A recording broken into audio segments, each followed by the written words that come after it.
Today I've got something special for you. I'm actually replaying a virtual summit that I was a part of last week, and it was called Collaboration Beyond the Mic. This was a panel that I did with several other of my podcasting pals, all aimed to answer some of your podcasting questions. The goal of it was to be educational, and we're helping podcasters just like you grow your show. We're talking about equipment, AI, and the role of AI in podcasting and how that can help you speed up some of your workflow and your production process. We're answering questions about collaboration and building community within your scene. We're answering questions like what to do if your podcast isn't growing at the rate you think it should be growing. Really, this is a meeting of the minds with many of my podcasting pals, and we're here to help you become a better, more efficient podcaster. There's multiple different perspectives from multiple different people on this panel. And again, it's all aimed to just help you become a better podcaster. And we answer a ton of questions, and we're hopefully going to be doing more of these events in the future, but I wanted to bring this to you guys to help educate and to help inspire.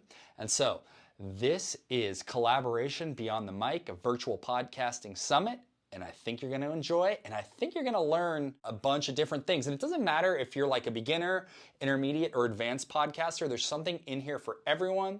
So without further ado, let's give it a go. We'll officially kick things off, and the way we would love to start this is with you. We want to know from you in the audience, on a scale of 1 to 3, Jay, you want to share that question? There it is. Here is the question. We want to get to know your experience level in podcasting. So, a 1 is either you're thinking about it or maybe you're pretty fresh and new in this space of podcasting.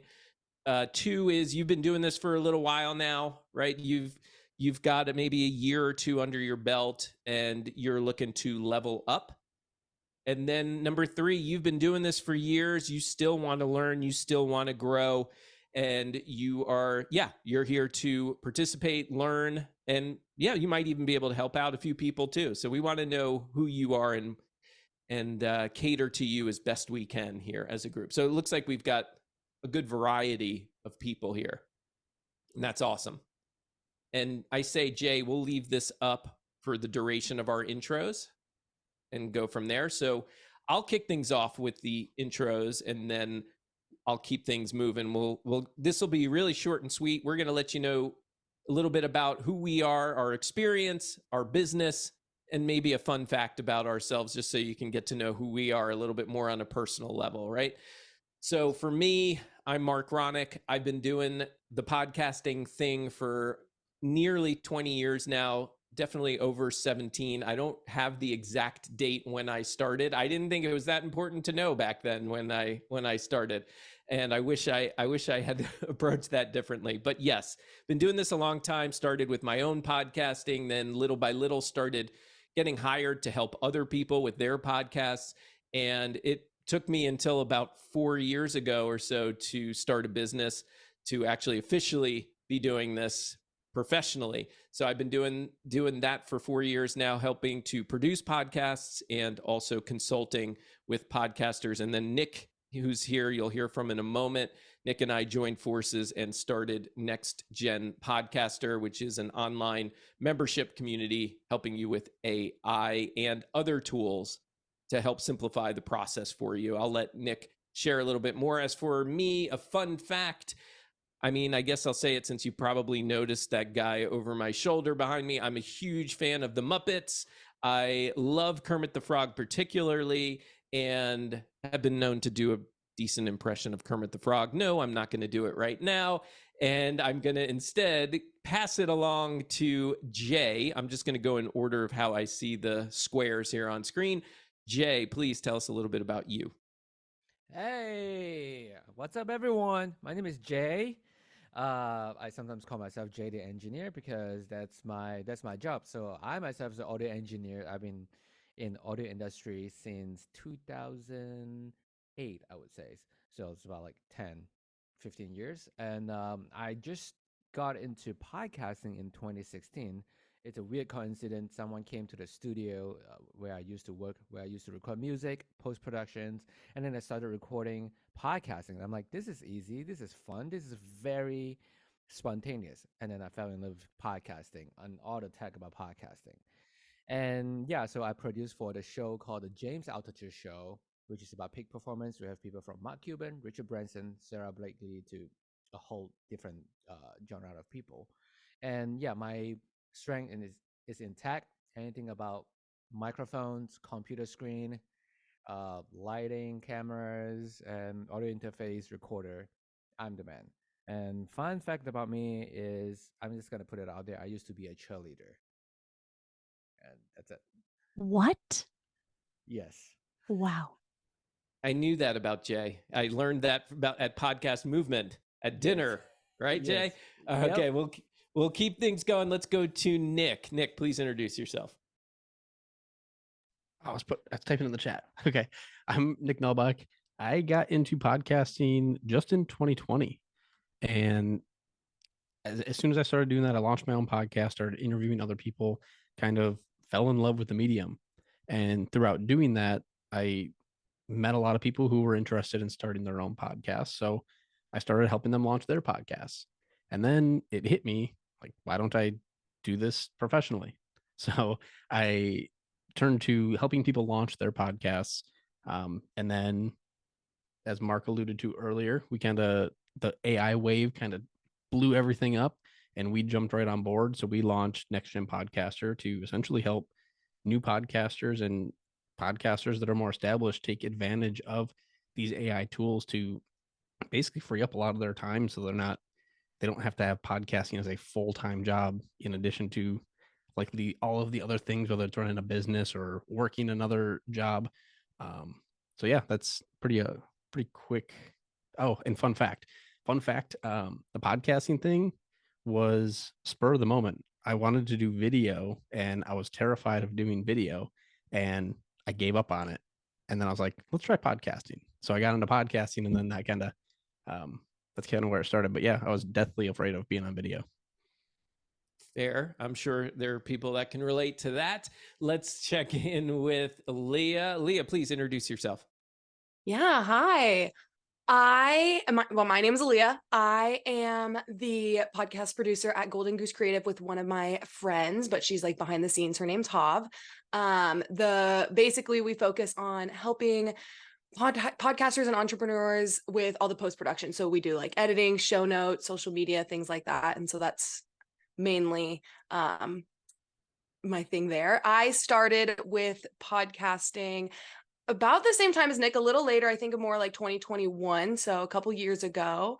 And it's just kind of I've just been kind of in it since. And then a fun fact, I have, just because a lot of people think this is crazy, I have 9 cats. So yeah, okay. Yeah. Some might think that. You're right. Yes. Yeah. That's cool. All right, let's go to Lloyd. Lloyd, please introduce yourself. Thanks, Mark. I'm still a little shocked about the 9 cats, but I will recover from that soon enough. But that is good to know. My name is Lloyd. I'm originally from Zimbabwe. I first started listening to podcasts in 2015 when I was at a job that was terrible. So podcasting helps the time fly by. And then 2018, I decided, like, what if I wasn't just a consumer? What if I started my own podcast? And so I did that in 2018. 2019, my podcast was monetized, and that started a passion that I didn't even know I had, which is helping creators monetize their podcasts. I've been doing that ever since. A fun fact about me is I am obsessed with banana pudding. Like, I'm working my way towards stopping that, but for right now, it's a big part of my life. Wow. Okay. Yeah. All right. Good to know. Now I know how to win Lloyd over with some banana pudding. Good morning, Zach. Please introduce yourself. Good morning. Too bad Aaliyah doesn't live close to myself because my wife and I have a pet sitting business, and with these extra charge for extra cats, we could make a lot of money off of you, Aaliyah. Hey, my name is Zach. I am the owner of The Podcast Man. Some people call me The Podcast Man. I was lucky enough to grab that URL like 5 years ago. So The Podcast Man was born in the pandemic when my gigs and our pet sitting work went out the window for a while. People stopped traveling. People stopped needing musical gigs. But before that, I did editing on the side since 2015, back when it was just iTunes and Stitcher. So it's come a long, long way, especially since 2020. And the podcast, man, we do everything that entrepreneurs either don't have time, energy, or they just don't want to do. Kind of similar to Aaliyah, you know, show notes, editing, publishing, transcription, all that kind of stuff. And interesting facts, let's see, or fact, I have been part of 2 Guinness World Records, both while I was in Peru in the Peace Corps. The biggest marinera dance, which is a style of dance in Peru, there was 600 some couples dancing it in the plaza. And then the other one is the longest raft race on the Amazon River. So survived both of those. And that's what I got for you. Good morning. Happy to be here. That's awesome. Thanks for sharing that, Zach. And let's go to Eric. Eric, good morning. Please introduce yourself. Hey, what's up, everybody? My name is Eric. I am the founder of the Podcast Haven, and we're a podcast production company that primarily works with businesses and brands. We've done stuff with Nike, Sony, Lionsgate, the LA Times, and more.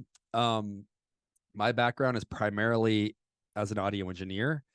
Started that probably, like 10 years ago. I've worked a lot in TV and film studios here in Los Angeles, recording voiceover. Actually, that's where I cut my teeth as an engineer, recording voiceover sessions, not the talent, but the guy behind the scenes on the console running the session. Done through that, I got to meet a lot of great people, did stuff for like Comedy Central, Nickelodeon, CNN. And while that was going on, in around, I think it was 2015, I edited my first podcast on the side. And slowly that started to grow. It was like right place, right time. It kind of like not the start of podcasting, but early on, that continued to grow. And so eventually, several years later, I kind of made that a full-time job and have been slowly growing the company. Fun fact about me is that I'm really loving being a new girl dad. I had a daughter about a year ago, a little over a year ago. And so just really enjoying that. It's been a lot of fun. Awesome. And before we go to Simona, I don't want to forget Anna, who's on the other side of me. See, Anna, you're like the first one on my list. So I was going down the row and didn't notice you right next to me. So let's go to you and then we'll go to Simona. Go ahead, Anna. Sure. Hello, everyone. I'm Anna. I'm the founder of the podcast Space. And so I guess I'm going to combine the fun fact about me and like my journey. So I'm originally from Portugal. I've worked in podcasting back in 2008 when I was studying journalism. I fell in love with it because journalism felt a little like too serious for me. And so that's the cool thing about podcasting, right? Like you can find your own niche, your own thing. And so I moved to London, met my husband there, moved to Dallas where I'm here now, and I love it.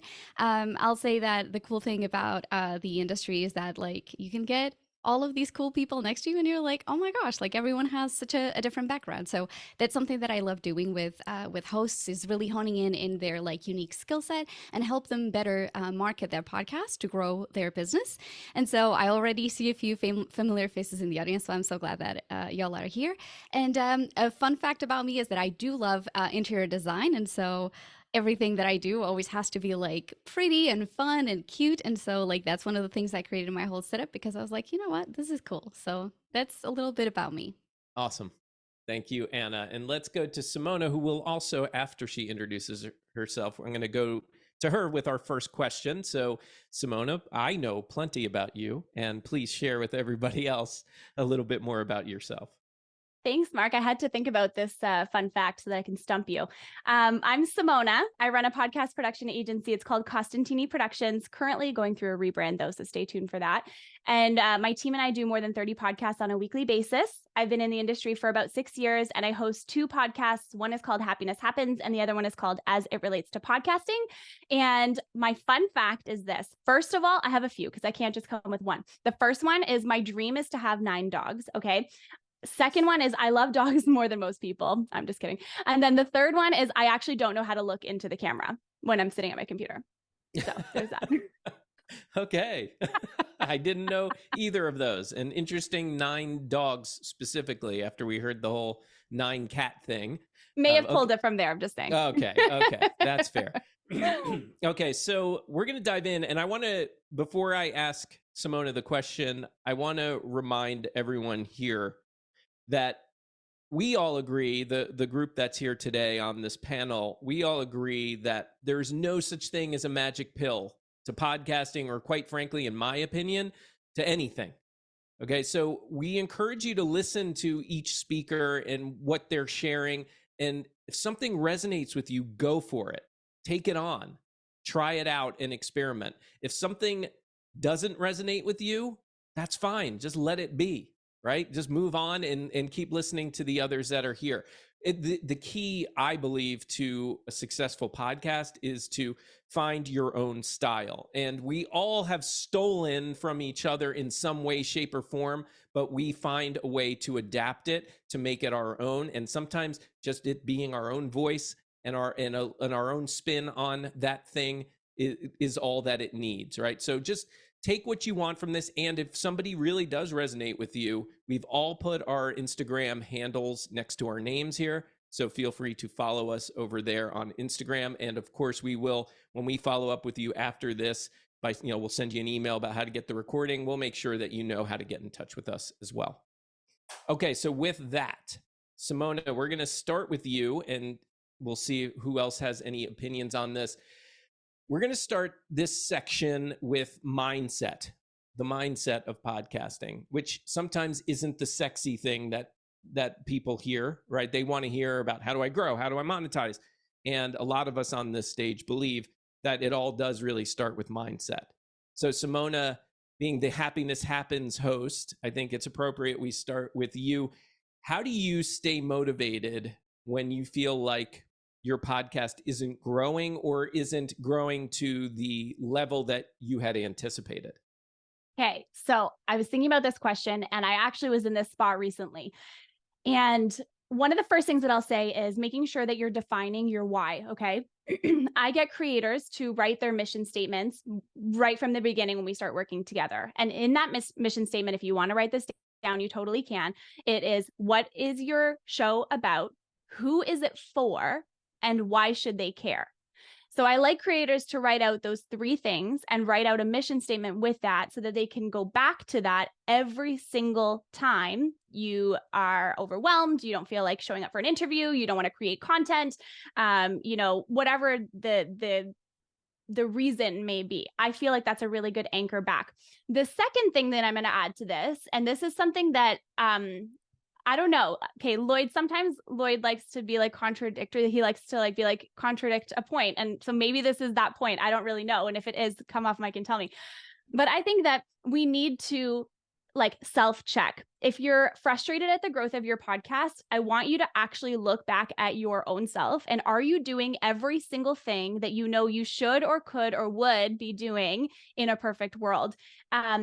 I know that oftentimes when I'm frustrated by my growth, I can genuinely look back to my own self and be like, yeah, it's because I haven't promoted my episode this week, or I haven't talked about it, or I haven't showed up on social media, or I haven't emailed my list, or any of those pieces.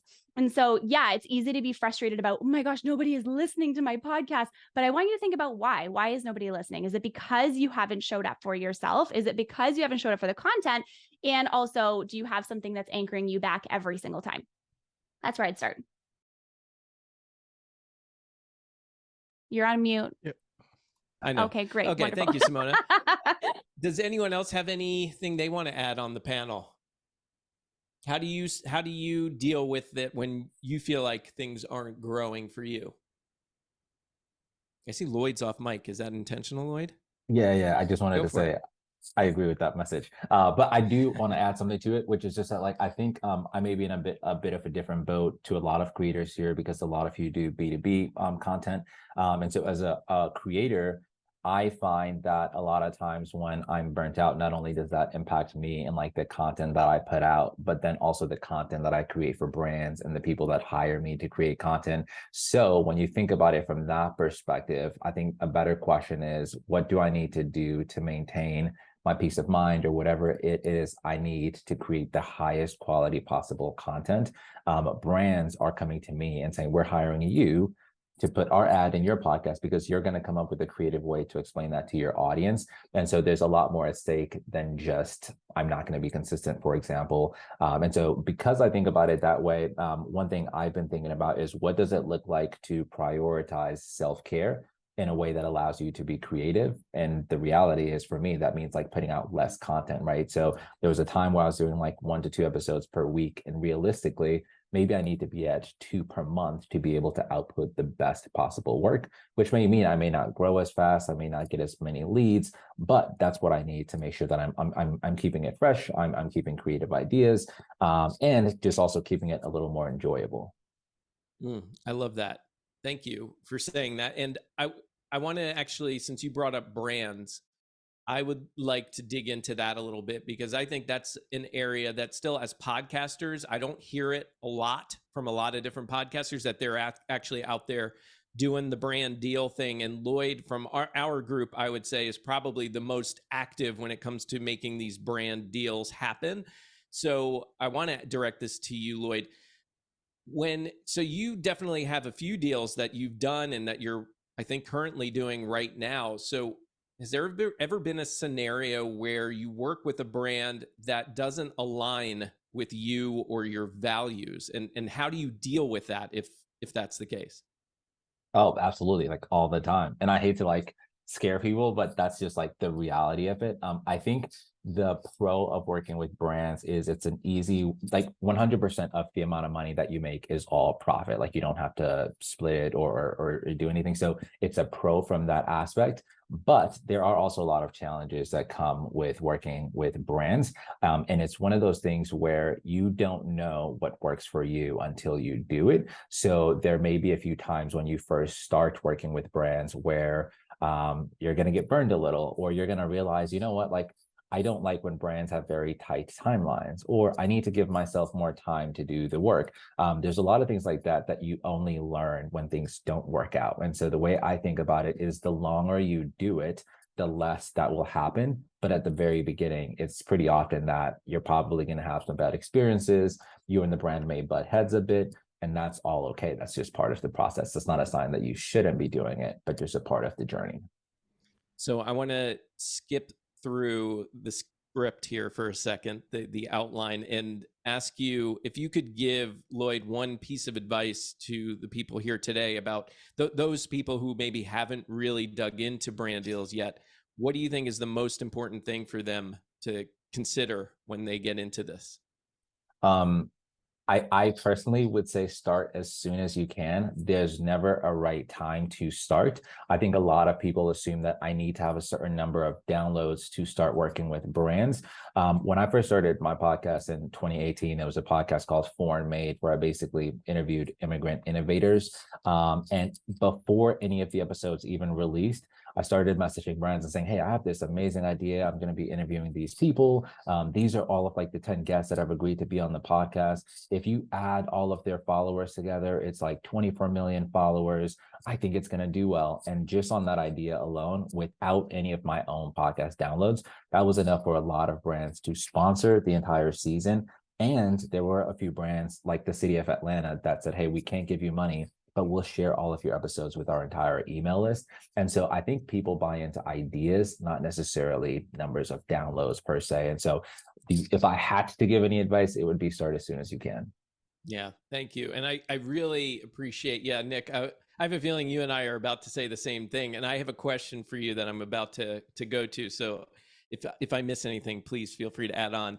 You know, to Lloyd's point, Nick and I started Next Gen Podcaster this year, and we really didn't start our social media presence until like a month or two ago. And what we're finding is we're already hearing from brands. I mean, our Instagram only has 100 followers, right? So it's not like we're this huge entity and people are banging down our door. We're a small entity right now, and people are starting to knock on that door, and we're starting to make these deals happen. So I agree with Lloyd. It doesn't matter how many downloads, how many views, whatever. That stuff isn't what's going to make that deal happen. It's really like what Lloyd was talking about. It's really selling a concept and selling yourself, right? And so along the lines of Next Gen Podcaster, and Nick and I have shared a little bit that, you know, this company, this membership community was created really out of inspiration once we saw the whole ChatGPT thing hit the scene a year ago. And so we're always digging into all the latest AI tools and showing podcasters how to use it. But I want to actually look ahead, because I'm sure most of you here have heard a lot in some way, shape, or form about AI, right? Whether it's in your social media feed or what have you. So I want to actually, instead of talking about the right now, Nick, what role do you see AI playing in podcasting and content creation, say in the near future? What do we have to look forward to, do you think?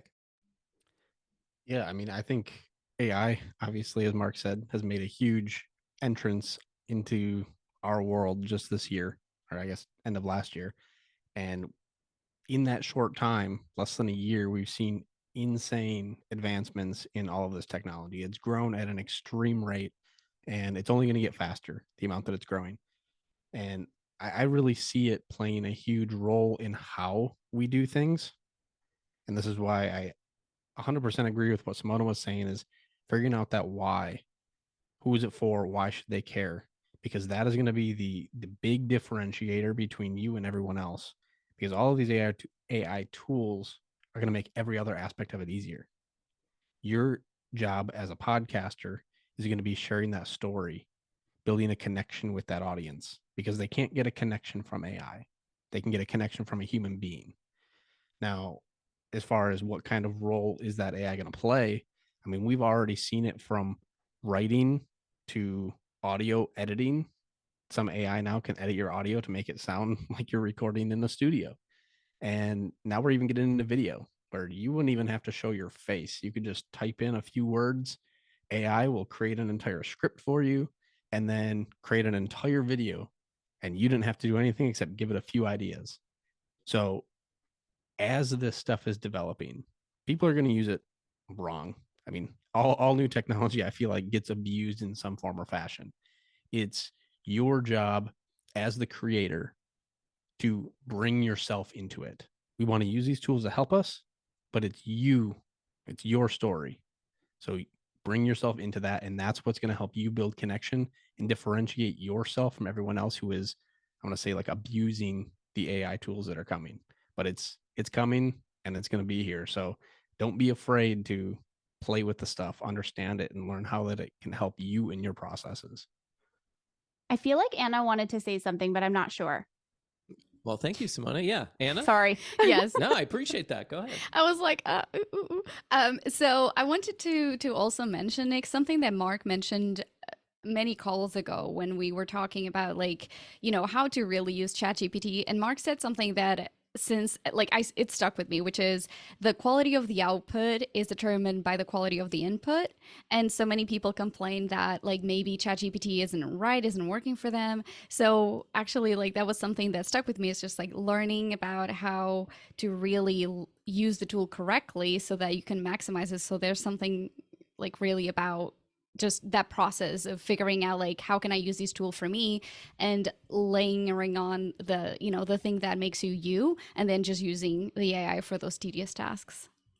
Yeah, thank you, and I appreciate that. And yeah, I think that what I have found is those people that come to me or Nick, or that I hear in circles saying, that AI stuff isn't really working, that ChatGPT isn't really working for me. And yes, it is all about the quality of what your input is and what you're going to get back. And I notice that it's a lot of the podcasters that are complaining are the same ones that don't have that podcast why, right? That Simona was talking about. There are those people who are kind of flying by the seat of their pants, and then they're hoping to go into AI, have it give them all the answers, do all the things. But if you don't have a clear direction, you're going to get a messy answer from AI. It's not going to work the way you want it to. So it puts a whole new meaning to understanding your why, understanding your audience, because the better you understand your podcast and your audience, the better output you're going to receive from a ChatGPT or any one of these generative AI tools. Okay, So since we're talking, well, let's first, since we're kind of talking around content here, and we all, I think, agree, or most of us anyway, that ChatGPT and AI is great for content and creating content, right? So sticking with this whole content theme and maybe steering a little bit away from AI for a minute, I want to ask Anna if we could now focus a little bit on podcast teasers, right? So a few years ago, audiograms were all the rage. That's how podcasters were sharing and promoting their podcasts, using those audiograms with that static image, with the waves going across the screen, and maybe some captions going across the screen or what have you. And I definitely hear now and see now that audiograms may not be getting much traction. So I guess the question, I'll open end it and just say, should we be creating podcast teasers still? Well, great question. I do get those questions as well, and I think that audiograms were great. Just like anything in life, people evolve, and podcast audiences evolve and get more educated. And so basically, that worked, 5 years ago, 2 years ago. But people want more, especially with the advent of video. People want to either see the host's face or they just want more engaging thing. And I'm not even going to get into the debate of too fast, what's the pace, blah, blah, blah. But really, it's just about a podcast teaser is just about letting people know what content is coming up, right? And so what that means is you have to think creatively. So could a teaser be a question to your audience? Could the teaser be you just hopping on a temporary medium, which is like stories, and really talking to your audience and asking them? So you don't actually need to post like highly complex, really complicated videos with a lot of effects. It's just looking back into, especially looking at how can you do it consistently and sustainably. It's also what's the season in life. If you feel like you're really down for creating really cool graphics and that is what people are responding to, key here, look at your analytics. What has been performing well? So if people really love when you do more off the cuff, more kind of relaxed content, well, do that there and talk about what you've learned on the episode. So I think that's a really cool kind of testing the ground feature that feels less pressure to what is the next thing, because the next thing is different to everyone. People who don't like video probably are not going to engage. So I guess it really depends on the medium that you're trying to put that content on, but also how are you feeling? Because a lot of people feel really intimidated to actually hop on the video bandwagon. But I would love to hear it from other people on their audiogram takes. Can I just jump in and add one thing to so something else that I see oftentimes on social media when we're going to promote the stuff is podcasters will post and then ghost. They'll post the content, they'll leave the app, they'll come back and they'll be like, why isn't it growing? Why isn't anybody paying attention? So one of the easiest things that you can do is use the app and actually engage with people. Have conversations with the people that are commenting on your stuff. Go find other people that you think might enjoy your podcast and start conversations with them. Being engaging on these platforms is really going to help. One, the algorithms and all that stuff is going to kind of push you out to them a little bit more. But then two, people are going to see that you're on the platform, you're engaging with people, and you're there to build connections and relationships, not just take. So use social media to be social. One last thought I'll add to this idea is I think the level of effort required to create an audiogram is pretty similar to the level of effort required to create video, especially as we start to see video on a platform like Instagram becoming a little more simplified. I would argue that if you were recording your podcast and it was an audio only podcast and you just put your cell phone and recorded a 4-second clip of you recording your podcast, that would perform just as well, if not better, than an audiogram, but it would take you less effort to create. I want to add one thing to that as well, really quick too. Sorry, Anna, did you want to go? No, there's no hand raise button here. I know. I'm like, So the one thing that I'll say is that actually I've posted less this year and I have gotten better engagement because I'm spending more time talking to people other than posting. So when I'm actually posting, the engagement goes up. So there's also that tip for you. rein back the content creation. You don't have to just put out a ton of content. But yeah, Simona, what were you going to say? I was just going to add into that. I would encourage you to think outside the box in how you're creating content.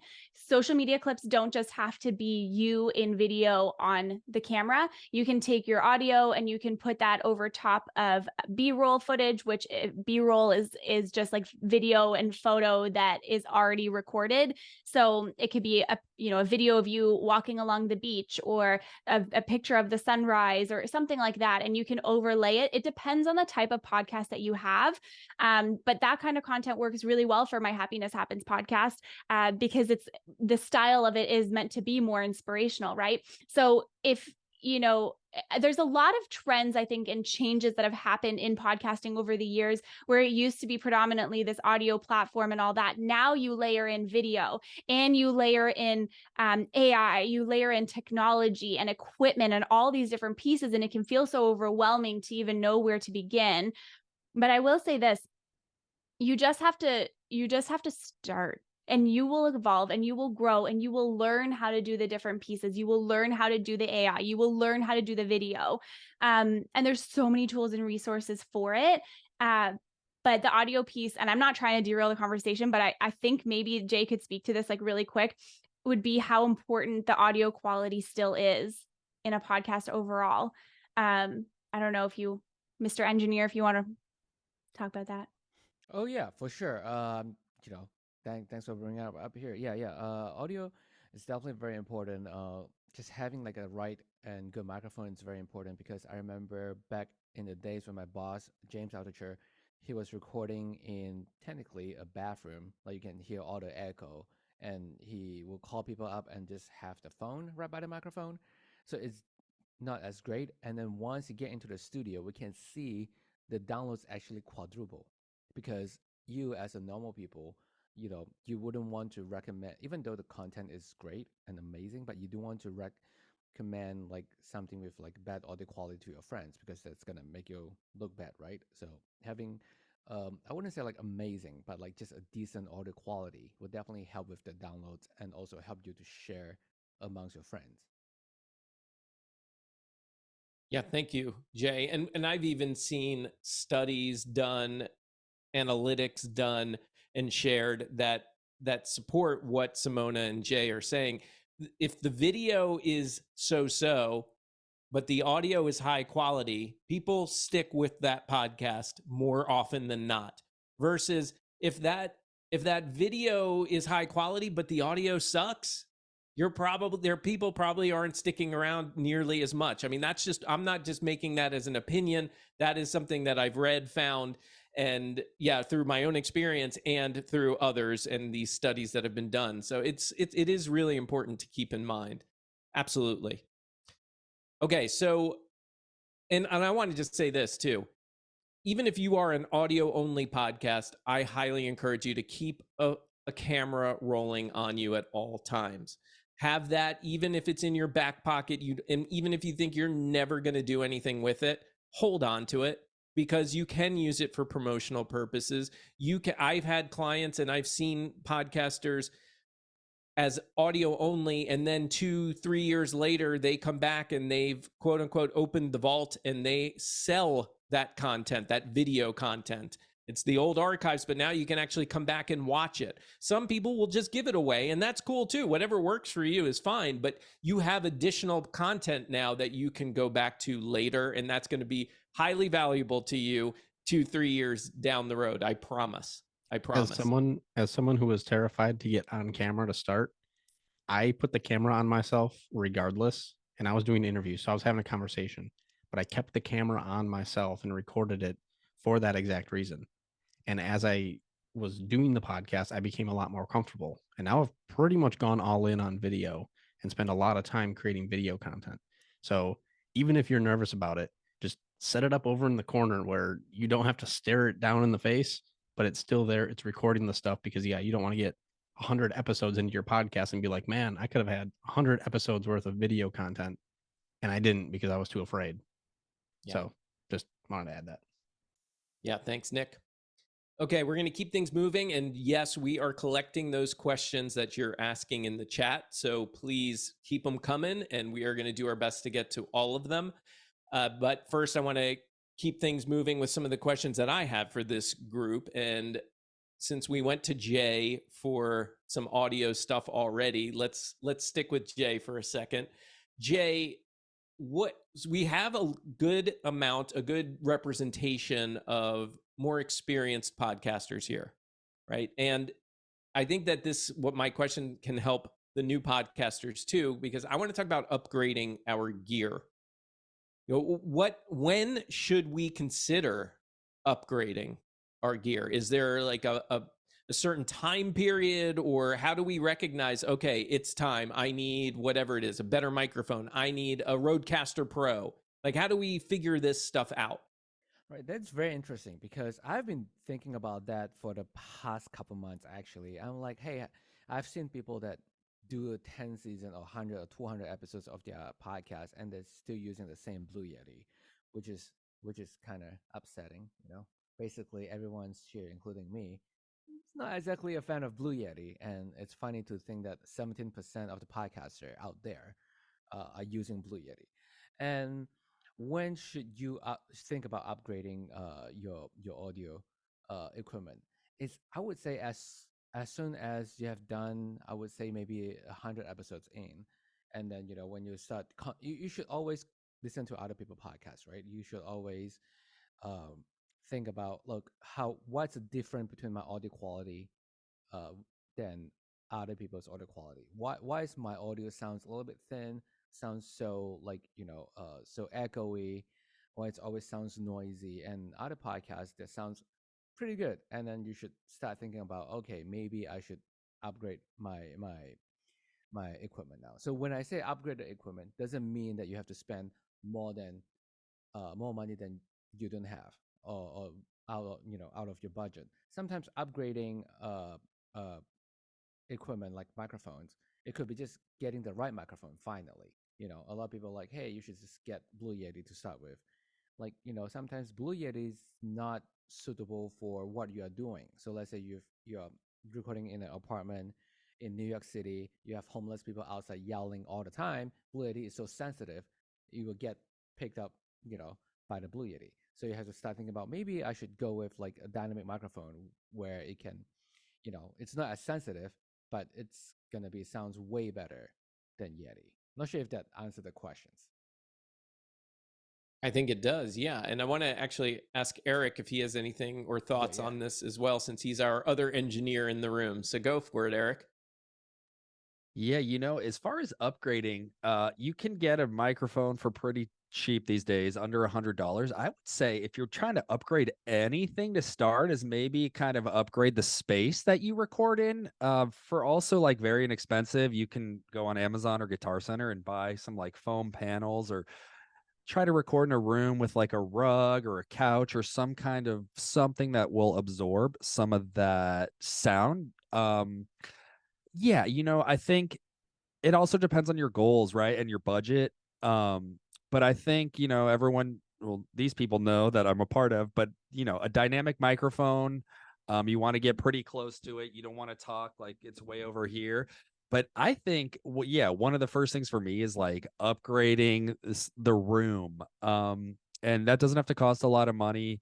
And I think, because just it seems like you can get an affordable mic for pretty cheap. And I don't know if you need to have an audio interface. Like nowadays, USB can really do the trick. So I think you should listen to your podcast and how is it sounding? Are you happy with it? Are you getting feedback about the sound? Are you noticing like some slapback that you're struggling to get rid of? Then maybe you can treat the room a little bit. But I think just using your ears too, and knowing, I think that's like the main thing with like audio in general too, is like use your ears. And if you think you can get a little bit better sound, and you're in a place financially where you could do that, I think that's awesome. That being said, I don't know how much you want to get into gear. If you just want to use a USB mic and it sounds pretty good, then you're probably okay. It kind of depends like how interested you are in like gear too. Some people don't care. And again, if you just have like that dynamic mic in like a decent room, you're probably good. That's a long-winded way of saying to use your ears and then kind of go from there. Yeah. Yeah, and It- sorry, I just wanted to add one thing on Eric. Yeah. Is when you start editing your podcast after recording, when you start editing your podcast, and every time you start editing a podcast, you're like, oh crap, why does it sound like this? You know, Yeah. you have to upgrade your gears. Yeah, I think listening, and I think the one way to do that, because I feel like a lot of people don't wear Sorry, it keeps going like blurring out the mic. Not that that matters. I would say one way to know if you need to upgrade is put headphones on. There's a lot of people that still don't record with headphones, and so you don't actually know like how you sound in real time. You might hear it later when you're editing, but you can make little adjustments and fine tune the way that you talk and nuances and adjust like the length of how far the microphone is from your voice. So I think that's key too, is just like knowing how you sound. And I think if you're not wearing headphones, you can't really make little adjustments with your mic or with your room. You could place it somewhere else if it sounds better on the right or the left, or just experimenting, but you need to be able to hear how you sound to do that. Yeah. Yeah. Thank you, Eric and Jay. And by the way, I did find there was a study done by Cisco Systems. I think most of us know that name. They found that 62% of online video viewers would be willing to watch video with lower quality video in exchange for higher quality audio. 62%. It's a pretty powerful number if you think about that. Okay, so because I want to get to questions, I want to keep things moving, and then I want to get to those questions. So please stick with us, because I promise you we are going to answer those individual questions as well. I do want to get to a little bit of the marketing side of things. So I want to let me go to Aaliyah, and actually, because Leah and I definitely, and I think most of us here do, but Leah and I definitely have this in common, where we really have this strong belief in community and how that can really help you grow your podcast, right? So, I mean, I've got a couple of communities that I help lead. I'm in a couple of communities that I help participate. I find it to be a real factor when it comes to growing my business, growing my podcasts, etc. So, Aaliyah, I want to ask you, how can the people here tap into their local communities or a community in general for their podcast, and maybe share a little bit about why you think that's so beneficial? Yeah, so I really love this question because I think this is an area that is often overlooked. So many of us focus online and not with the potential that's right here, like within our own valleys. Especially for me, I'm in a small community, so I understand like that idea of, connecting with others. So I think there's 3 ways that you can do this. And I will touch on all of them briefly, but I did want to note that there is going to be some crossover. So, if I suggest something, you could definitely do it in one of the other categories. So I think you can connect locally by collaborating, by promotion, or by monetization. And so I'll start with collaboration, kind of like today. You can connect with other local podcasters, influencers, business owners that are in your area. And so some examples of this, you could have them guest on your show, or team up and do a social post together, or you could even think a little bigger and host an event, or be a part of an event that's happening in your area. So kind of as an example, let's say you had like a fitness related show. Maybe there's local gyms or fitness brands or fitness influencers that you could have come on and talk about it. You could even take it a step further, and maybe you do a collaborative event in their store, or a joint giveaway. And you could, and I guess going back to the event as well, is if there's any upcoming event. So you could partner and like host an event. I know Anna's doing that coming up soon in Texas. Or if you're not like, I'm not ready to host an event, you could attend them. It's a great way to begin connecting and getting those wheels turning. So you don't have to be all salesy when you go, but I think it's a great way to like start talking about it. And then with promotion, this I think is just another great way to market your show. We're always, the online space is very crowded, but where you are is going to be a lot less crowded. And so you can connect with places to spread the word. So when I said that these can kind of go together, for example, as I was using the fitness example for collaboration, you could do the same thing with promotion. Ask that gym or that local clothing brand if you could put flyers in their store, because that's your audience, or even putting a QR code up, especially because then you could track and see how many people are coming in locally. Another way to promote, I know for at least here in my area, we have a local radio that does regular promotions of things. So you could get on there and do like a sponsor or just like try and get featured on there. Just even an online newsletter, like anything that's locally, you can team up with and see if you can promote. And when I say online, I think too, there's also local communities online, like what Mark was saying. You could create one, you could connect with one in your area. I know where we are, we have a Facebook group that's regularly talking about things going on. So that's a great place to talk about it. And then finally is the monetization. So if you want to get in the door, I know we talked about a little with brands, but maybe you're just getting started and you want to get the foot in. This is a great way to reach out to local brands and see if they want to sponsor your show. That way it might not be as much money as like the big brands that you think of that sponsor, but it's a great way to connect with brands, start making money, and get a feeler for how monetization works and like sponsorships work. So I think there's a lot of ways you can do that. I guess on that same example with the monetization with the fitness, you could go back to that gym and say, hey, I have a fitness brand, would you like to or sponsor that kind of thing? Or, if they want to do affiliates. So really it's tapping into your communities and just looking to see if there's a way that your content might tailor and resonate with the interests, in your local audience. So that I would just say it's just, collaborate, market, or monetize are all great options for, connecting. Awesome. Thank you, Leah. That was Yeah. a jam-packed answer there. I appreciate that. And the last question before we head to all of your questions, everyone, is I want to go to Zach. We haven't heard from Zach. And Zach, I think that this is actually a cool way to segue because there are so many things out there to help us with our process, our production process, right? And I know you definitely have some go-to, say, plugins or maybe apps, whatever it is. What are some of the, I'll just say plugins. What are your go-to plugins as far as podcast editing and production are concerned? Yeah, absolutely. I've been trying to stay quiet over here so we stay on time. You guys know I tend to talk a lot, so trying to keep it on the DL, but I'm glad to see some of my clients here too. One of my clients is a Blue Yeti user, so we're having a little little discussion here. But hey, like Eric said, it can be a great mic, and like Simona said too, it can be a great mic if it's properly used and the room that it's used in is properly treated as well. And if you're lucky, like Jay said, and there's no people like yelling and hooting and hollering outside, so that helps too. So you can tell everybody outside to please keep it down, and then you're good. But I really liked, so speaking of the plugins, the best way to be able to tell which plugins are working is what Eric said is using your number one tool. If you're going to DIY your editing and production, post-production, it's your ears.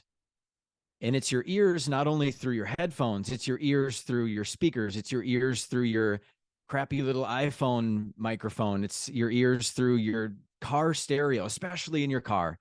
Go drive on the freeway and make sure that you can understand your podcast. It's using your ears in different settings. Like Jay once mentioned that he tests his audio on all kinds of stuff, even like crappy little speakers that he probably got from the thrift store or something. So just making sure the podcast sounds good everywhere. Yes, the car test for sure. The car test. But the plugins, and this is a huge conversation right now with AI because, hey, can I just throw my episode into Adobe Speech Enhance and call it a day? Sometimes you kind of can, it depends on the voice. It depends on what's going in, but oftentimes you can't too. So you can't always depend on one tool to work all the time, especially if you're a podcaster who has guests, because one guest is going to be speaking nicely into their dynamic microphone and the other one's going to like be speaking into like the wrong end of their microphone, or like PS with the Blue Yeti. Make sure it's a side address microphone, everybody. Make sure you're speaking into the correct side, not straight in. But anyway, side notes, PTSD from podcasts years ago. Anywho, so some of my favorite plugins though, and I almost never have a plugin that I just use on every episode regardless, but there is one that I always use, and it's from Isotope, and it's called the Mouth Declick. And the beautiful thing about this is it gets rid of the mouth noises, but I never have to worry about it overdoing it. You almost never want to like just automatically apply a plugin all the time and assume it's going to work for all voices and all, all audio situations, because all situations are different. But man, that Isotope Mouth Declick, that thing works for every single recording, and it doesn't have like what I would call any degradation, right? Like if you use too much of the de-esser, which gets rid of the S sounds, if you have that turned up too high, you might be saying the word snake and somebody might think you're saying nake. Like you can overuse these plugins, so you have to be careful. But PS, the de-esser is another really good one too. And if you're DIYing and you don't want to get into too much of like, what do I use for the limiter and the leveler and normalization and all this stuff, the Auphonic Leveler can be a good one. If you're just getting into things, you can upgrade from there and learn about other ones. But if you're a new podcaster, it can do really good work too. So hopefully that gives you a little bit to chew on and think about. I know maybe my fellow audio nerds might have some things to add too. Yeah, I would say that I mean I use Isotope all the time. I think my go-to from Isotope is definitely the denoise, the voice denoise. Like no matter if they're recording in like a good quality microphone or good room, I still use denoise on them just in case. You never know if someone's wearing a chain or they move a ton, you hear all the little bit of noises. Yeah, so I use denoise all the time. Absolutely. Okay. Cool. Well, thank you, Zach. Appreciate that. And yes, Auphonic's been a go-to for me for a long time. I love what it does, and I also enjoy using Adobe Podcast Audio Enhancer. Especially the paid version, because it does give you more control. The free version, it kind of gives you what you take what you get out of it. Sometimes it works great, sometimes not so much. But yeah, I think sometimes, sometimes maybe Zach, you'll correct me if I'm wrong. Sometimes it's cool to mix some of these tools together, right? Like sometimes what I'll do is I run it through Auphonic first, and it helps mix it, level it, etc. And then I give it to Adobe Podcast Audio Enhancer, and it's got already a better quality audio file to work with, which usually makes it a better studio sound. That's what that tool does. It's pretty awesome what it can do. I level first. I like to level first too before I do any mixing, to be honest. I don't. That's just how I do it, but I like that. Yeah. A lot of people do level or they master at the end, but then I say, if I'm running audio through something that's going to maybe compromise the sound of it, and sometimes not always for the better, I need to listen through the whole episode, because I'm not going to put those plugins and all that stuff in at the end and then not listen. So that's how I do it. I run all the plugins, the mastering, everything before I listen and edit through. All right, cool. Well, listen, so we've gone through some stuff about mindset in podcasting, some content creation stuff, some good tech stuff, and some good marketing approaches. And there are specific questions that people in the audience have asked. So I do want to get to these, and I'm going to open this to the floor and see how that goes. Open it to our panel and see who wants to answer these questions. I want to start with Michelle. Michelle asked, what do you think about YouTube and getting your episodes up over there, since it's the largest search engine? And these are Michelle's words. And yes, I tend to agree. It's definitely one of the big search engines these days. And she says, I have 276, I assume, episodes, and want them up there, but not sure of an easy or cost-effective way of doing that. So I think we've got to try to keep this a little bit high level, and then maybe we can reach out to Michelle to get a little more detailed. But what are the thoughts here from our panel on getting your podcast, whether it's an audio only or video too, getting that up there on YouTube now that they're making a big push to welcome in podcasters? Who would like to take that one first? I can start. So, what I would say first is when it comes to YouTube, start with the episode that you're currently on and just start uploading from where you are right now, and then make that your week by week, cadence of uploading.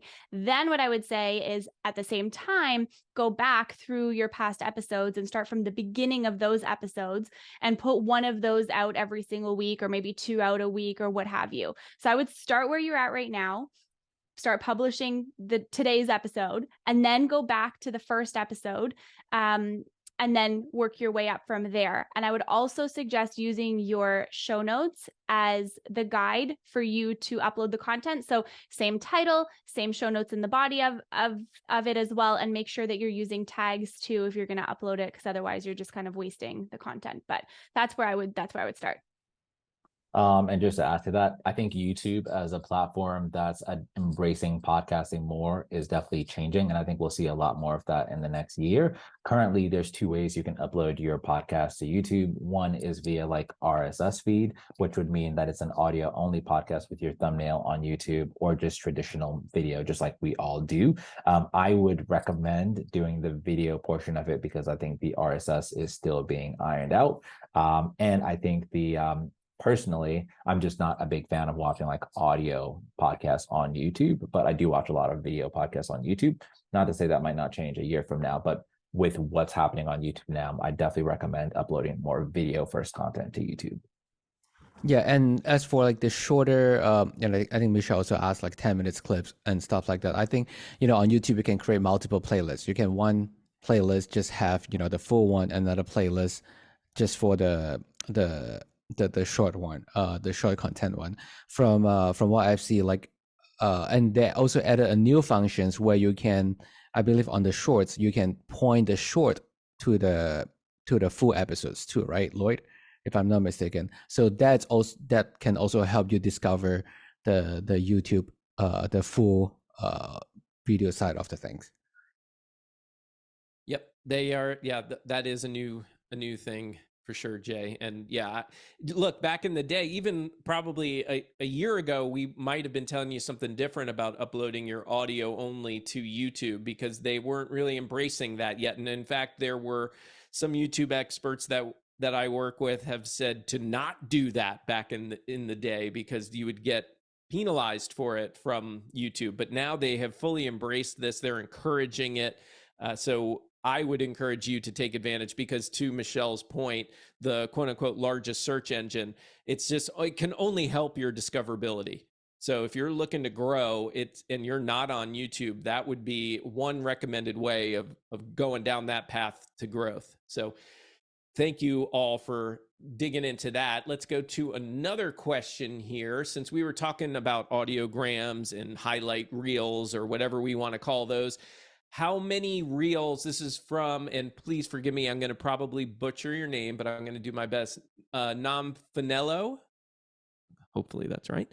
And if I'm not, please forgive me. How many reels or audiograms do you recommend to post on social media for each episode? Is it 1? Is it 5? What's the formula that works for somebody here on our panel? I can get that one for now. Go for it. So I think that there's a lot of kind of, schools of thought. So I believe that it's what you can do consistently that doesn't burn you out. And to Nick's point, the post and ghost is something that I've tested myself to see what results I would get. And even if you're pumping out 10 reels a week or whatever, if you're actually not engaging in the platform, you're going to get penalized anyway. So what's the point of uploading content if the algorithm is like, well, nobody's here, I'm not going to push this out?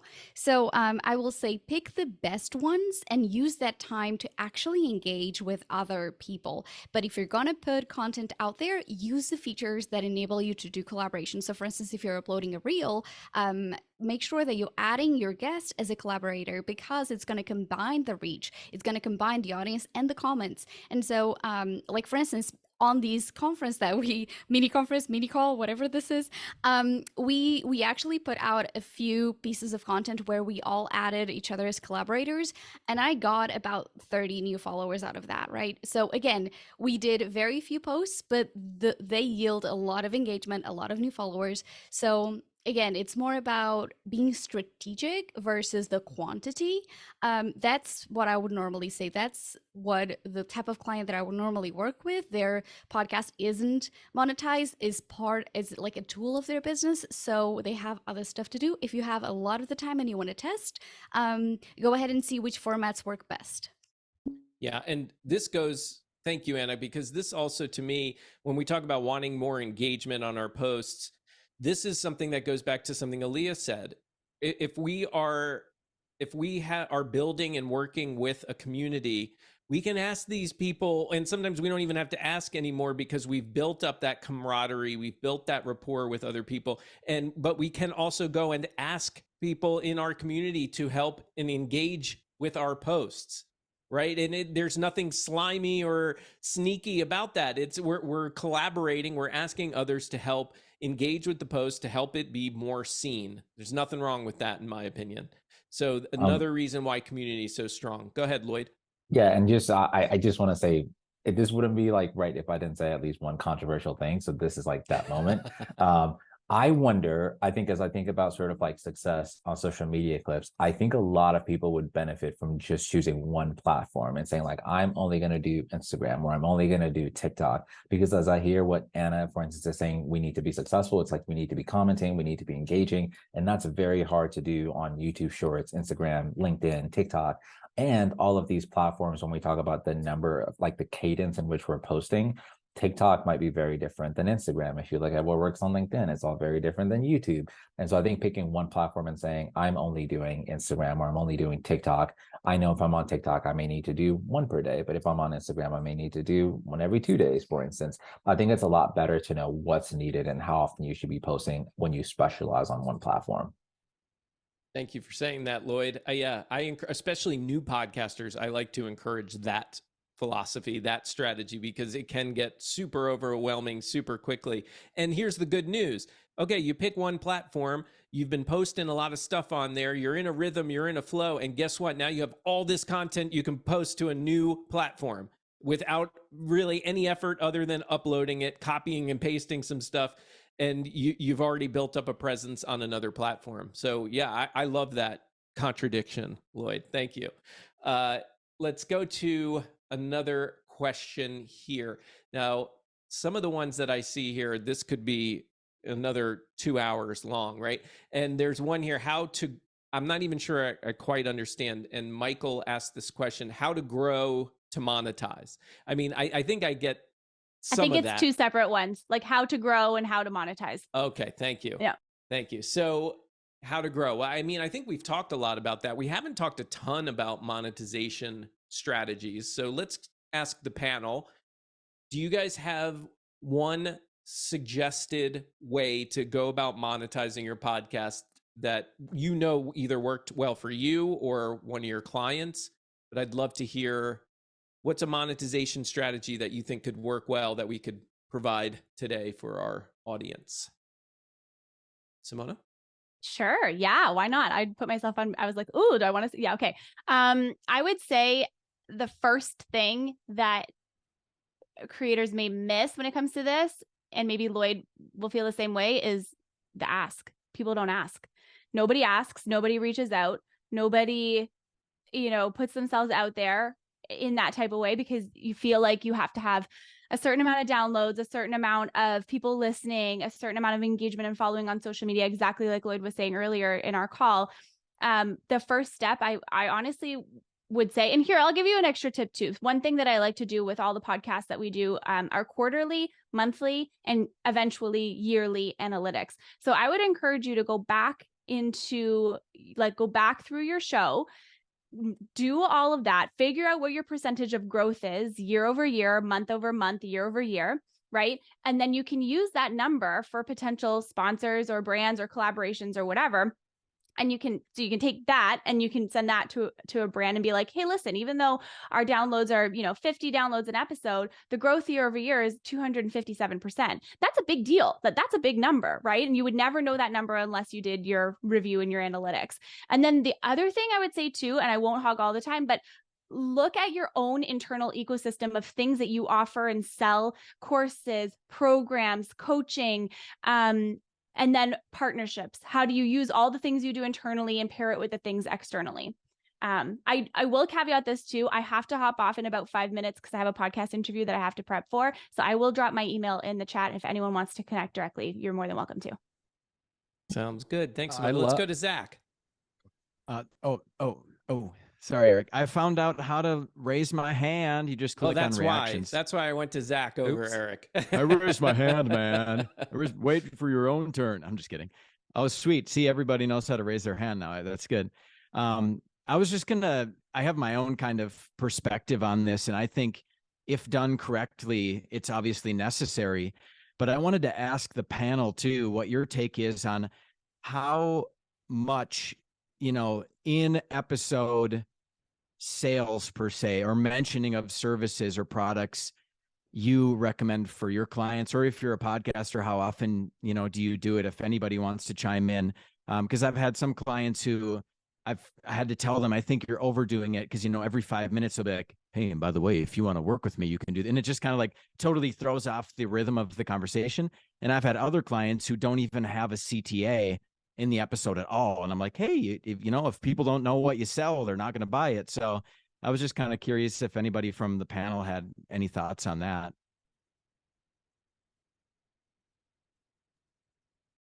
Don't everyone speak at once. Yeah, you go ahead, Lloyd. Go ahead. No, you go. I wanted to address Simona's point, so I'll let you go answer this question. I'll circle back.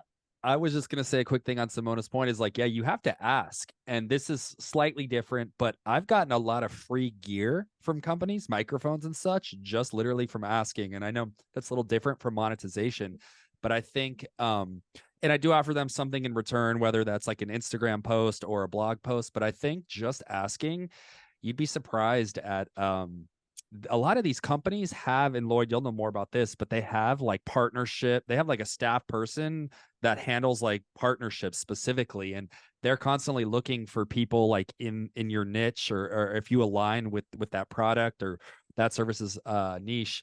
And they're looking for people to ask, to, whether it's a sponsorship or for free equipment, et cetera. So yeah, if you ask, you never know. You shall receive, but if you don't ask, you never know. Yeah, and I think just to piggyback to that point, I think like just two tangible ways I think people can find sponsorships. The first is like companies have like tadpole moments where like if they have budget for the year on this specific day or this moment, it's going to be like increased. So those are like the moments you want to ask.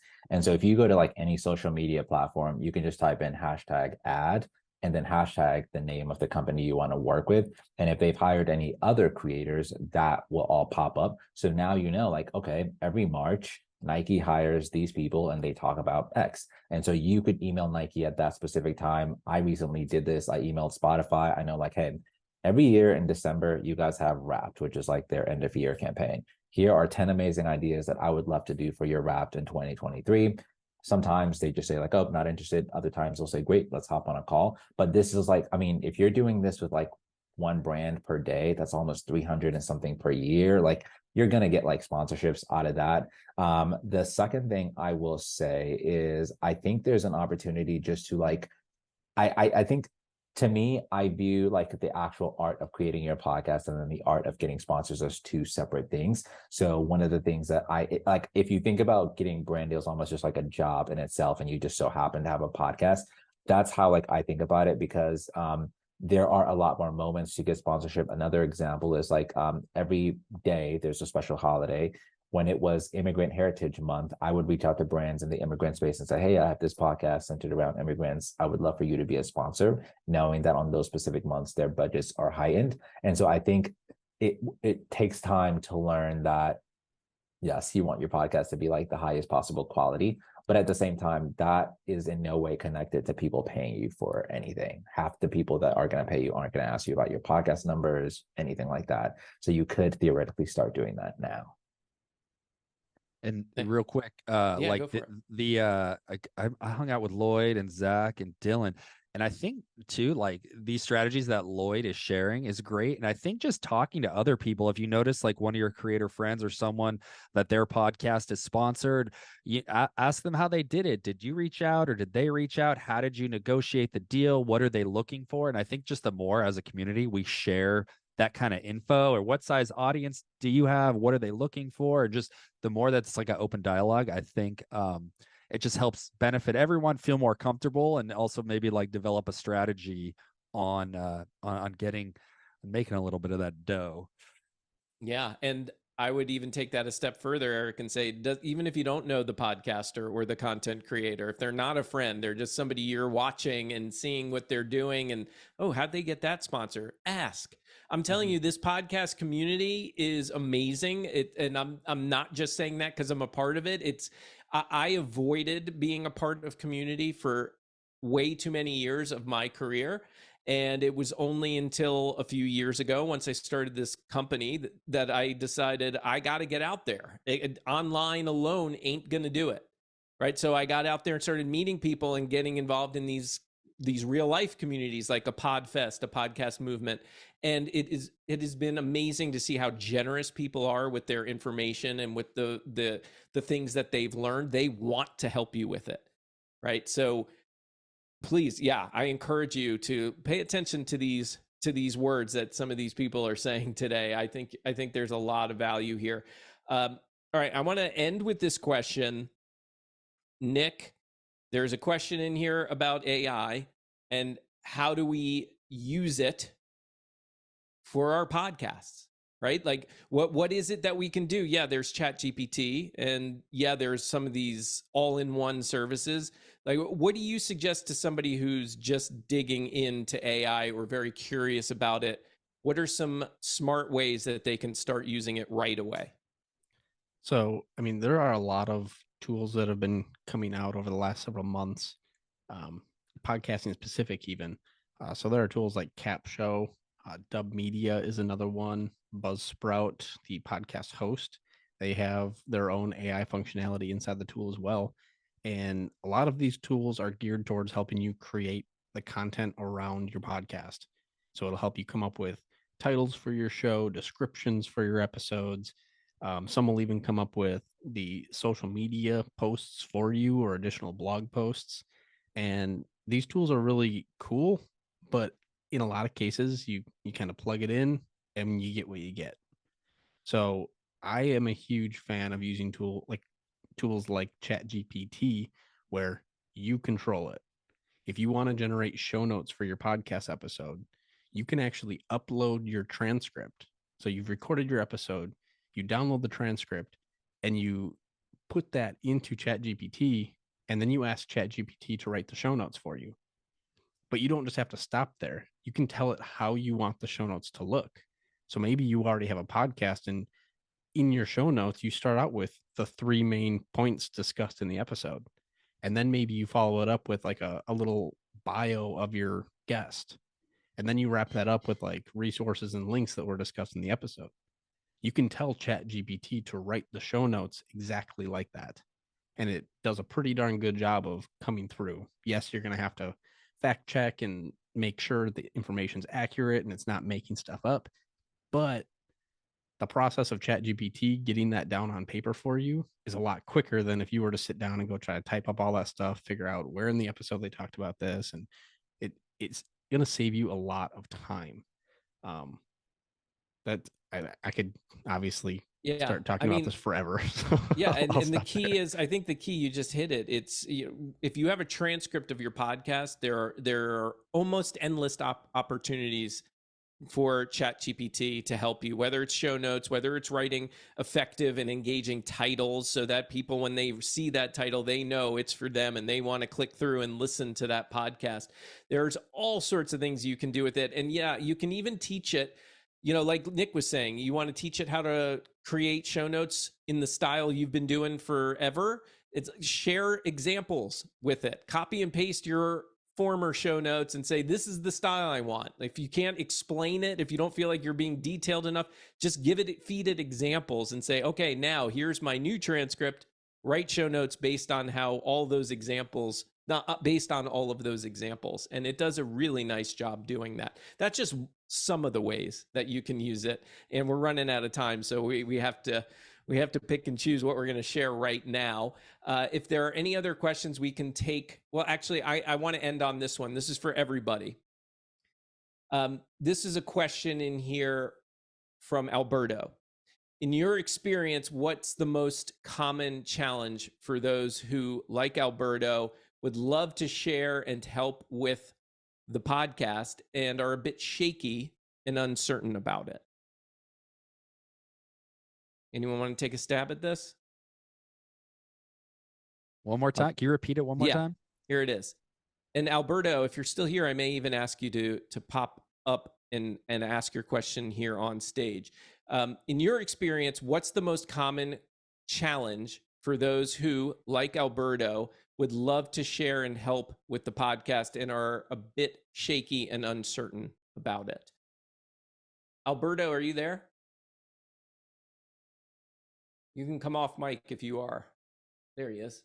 I feel like Anna should take this one. There I am. Can you hear me? Yes. I am using my little son's gaming headset. Oh, okay. You're coming in loud and clear. It's working. The thing is, like 5 years ago, I started listening to podcasts and I really loved it. But one thing is playing tennis, one thing is watching tennis, another thing playing tennis.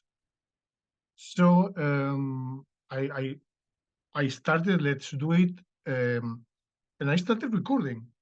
I recorded my first 2 episodes, and I don't see the light on the other side of the third. Because I understand what is imposter syndrome by what I do in life is I train people, skills, talk to people. So public speaking is not my problem. But there is in podcasting, to me, it's a mental thing, okay? What will happen on the other side? Will be people bored or excited or let's see next thing? Or this is what I meant when saying shaky. So what will happen after the 4th episode? Because I guess you all started with 1. Absolutely. Yes. Yeah. Does somebody want to take this? I can take that. All right, go for it. So I think I'll try because there was like a lot in there. So thank you, Alberto.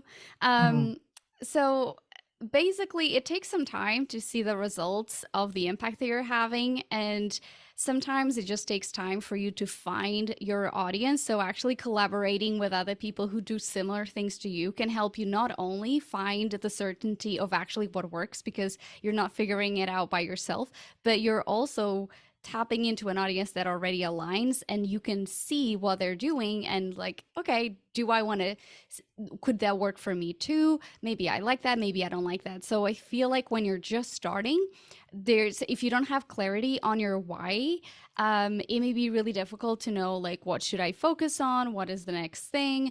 And so just continuing to do things for a longer period, just carry on for 6 months and pay attention, do social listening, which is just like paying attention to what people are talking about in the industry that you're on, and just taking notes of that and incorporating that in your own plan, testing things. Okay, I saw so-and-so did this podcast episode. Maybe I want to test that and see how my audience reacts to that. But collaboration, I think, is the fastest way to get to your point.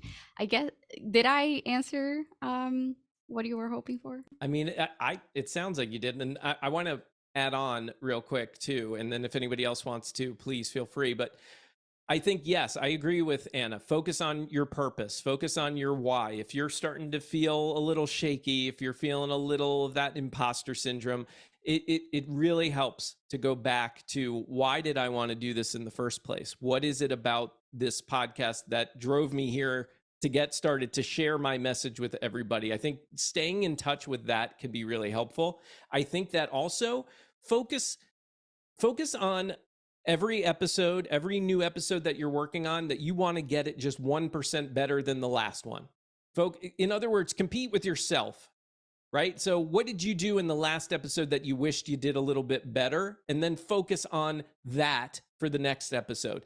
I think that we can, look, this is focusing on the future too much can cause anxiety. That is anxiety, right? We're worrying about what's going to happen. So instead, give yourself something else to focus on that's going to be more productive. Focus on, yeah, I didn't love how I did that last time. I'm going to make sure I do it differently this time. And embrace the fact that you're learning right now, right? You're learning this process. You are going to make mistakes along the way. We all make mistakes along the way. And that's the idea. It's okay to make those mistakes. Most likely, you're the only one noticing them. And embrace that. Every episode is another learning experience.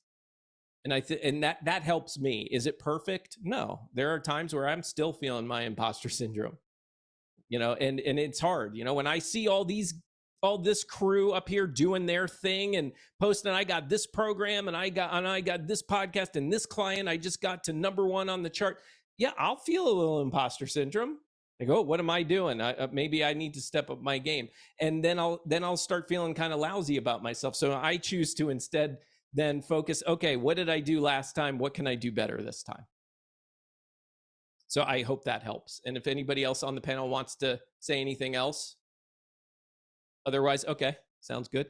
Otherwise, we're going to wrap up. Thank you for sticking with us for the 90 minutes that we did this. Really appreciate you. And we hope that we've given you some value today. We're looking to do this thing on a semi-regular basis. So you're on our list now. We promise this is not about spamming you all the time. This is about creating community. And when we do something like this, we want you to be a part of it too.